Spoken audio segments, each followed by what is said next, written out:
За хай Campcom яг сургуулийн Hero Well-being буюу ерөнхийдөө яг эрүүл мэндийн хэрэглэж байна.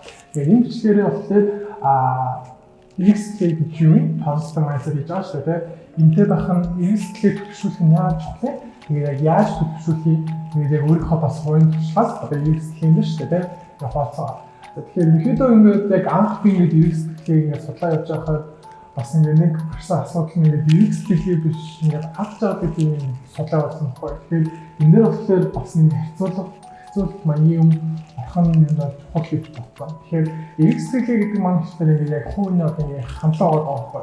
Тухайн нөхцөл байдал том ингээд байж байгаа нөхцөл байдал сөрөг байна уу, эрэг байна уу гэдгийг болохоор нэг хамаагүй ингээд өргөж ямар нэг юм ингээд эрэг талаас нь ингээд харахыг багтдаг одоо тийм хандлага байгаа. Тэгээд ад жаргал гэдэг нь болохоор ингээд тухайн нөхцөл байдал одоо ингээд амар тийм ад жаргалтай байх нөхцөлийг бүсүүлсэн үед гэх юм уу ингээд яг үүсдэг нэг тийм юм болоод байгаа байхгүй. Тэгэхээр энэ дээр болохоор нэг юм зохиол байна шүү дээ. Тэгэхээр яг одоо бичлэгийн хэсгүүхээ орё. Тэгээд эрсдлийг ерөнхийдөө ингээд төвшүүлж байгаа хүмүүсийн одоо ингээд яг өвчин ямар нэгэн одоо тийм зүрхний өвчин тус магадлал баг, хатал тусах магадлал баг. Тэгээд одоо ингээд эрсдлэгтэй хүн эрэг хийгээтэй бус сөрөг сэтгэлтэй хүнээс ерөнхийдөө ингээд бас иммунитет баглааны хувьд бас илүү яг нэг сайн мэт юм байна л да. Тэгэхээр ийм их яг ингээд бие дэвтэр физиологийн хувьд болохоор ийм одоо ингээд давуу талууд байгаа.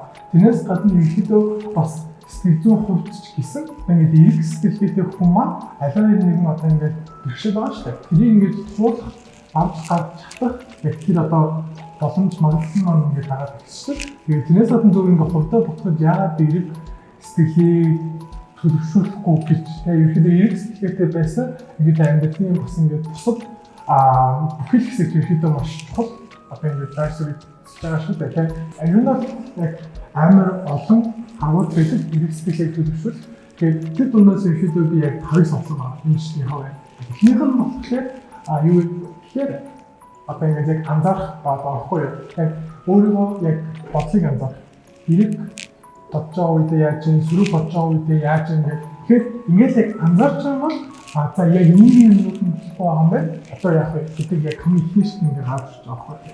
За анх хэсэг нь болохоор за одоо ингээд анзаарчлаа шүү дээ. Тэгэхээр анзаараад одоо яг өөртөө их үгээ амар түр сонгох хэрэгтэй гэж гарчсан. Тэгэхээр одоо ингээд эрэг сэтгэлгээтэй хүн маань яадаг вэ гэхээр өөртөө ингээд яг хийж байгаа үгээ их түр сонгодог юм байна л да тий. Одоо ингээд хоёр кейсийг хэвчүүлээ да. Эхнийх нь болохоор одоо ямар нэгэн одоо ингээд бэрхшээл гараад ирчихлээ. Тэр тохиолдолд одоо эрэг сэтгэлгээтэй хүн яадаг вэ гэхээр одоо ингээд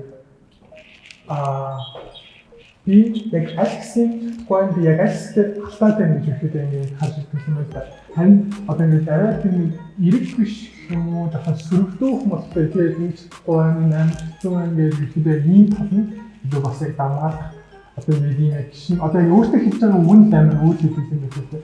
Эрэг сэтгэлдээ тухай саний үнэлэлтээр илүү яг тухайн ингээд уршаа явахад ингээд яг чиглэгдсэн харин зүрх сэтгэлдээ саний хөтлөө одоо хийж байгаа үн яг тухайн байранд ингээд тийм уршаа ингээд явахгүй ба тийм кейс байгаа. За дараачих нь болохоор ийм хэмжиж байгаа. Энэ бол энэ маш амар бас амар сонирхолтой байсан тийм. Тэгэхээр одоо та хэд маань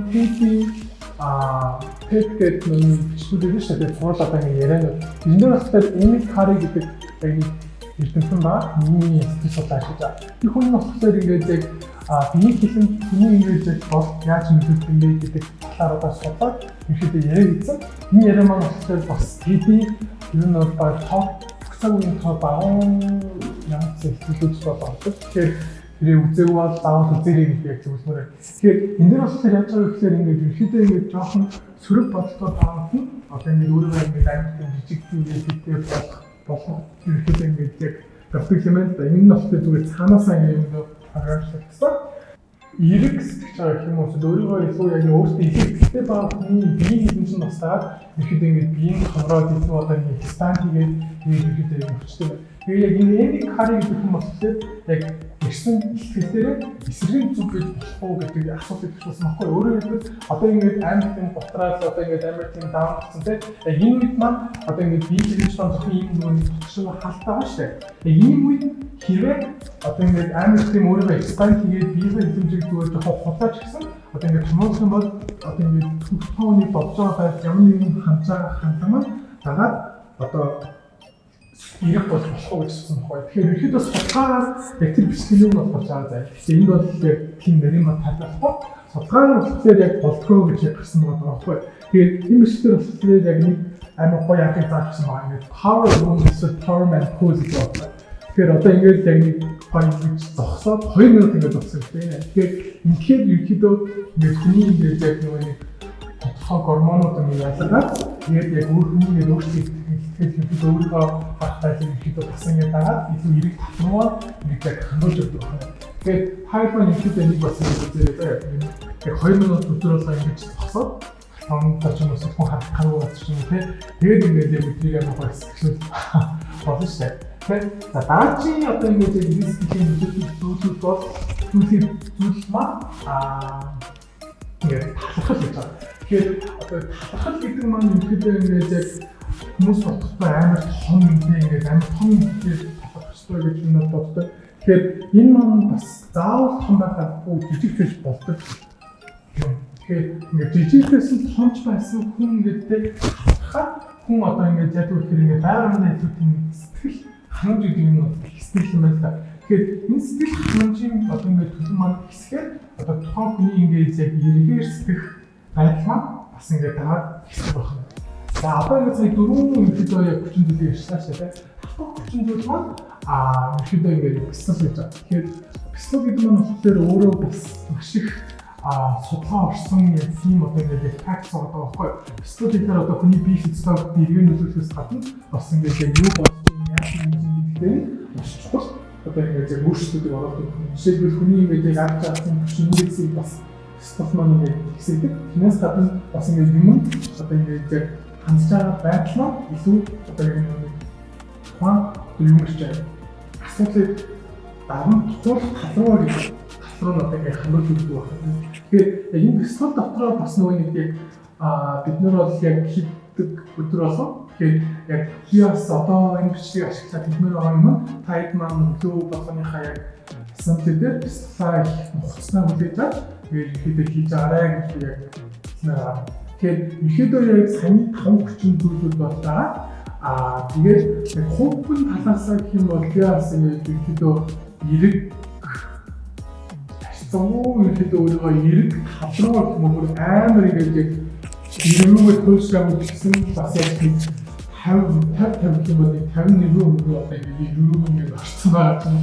Тэр талруу болохгүй. Яг тэгэхээр яг хүчнээ одоо ингээд яг шин спортч чаа шин юм хийж байгаа яг энэ зүйл бол мэдээж спортын чаа бас одоо юм хийж байгаа. Тэгэхээр энэ нөхцөл бол надад бас амар гоё юм практис яг нэг хэсгээр төлөвшүүлэг одоо гоё хашаа юм болов уу гэж бол харж байгаа. Тэгэхээр ерөнхийдөө яг эрэг сэтгэлээ гэдэг сэдвийн хувьд бол нэг юм байна. Тэгээд хайдад маань өгөх нэг талбар нь одоо ингээд би их сурвалжууд оролцоод ийм юмнууд үзэрээ. Тэгэхээр энэ юмнуудыг үзэж хийгээд хайд маань ингээд яг тэмдэглэх хэрэгтэй заа. Тэгэхээр саяны ярьсан чинь бас одоо ингээд талархаж сурнаа хүн талархлаа илэрхийлнэ эсвэл заавал хүн биш мөр гэхгүй ямар юм илэрхийлнэ гэдэг нь их ихэдөө яг чухал байгаа шүү дээ. Тэгэхээр хайд маань хэрэг дундын дүүхтэй заяа.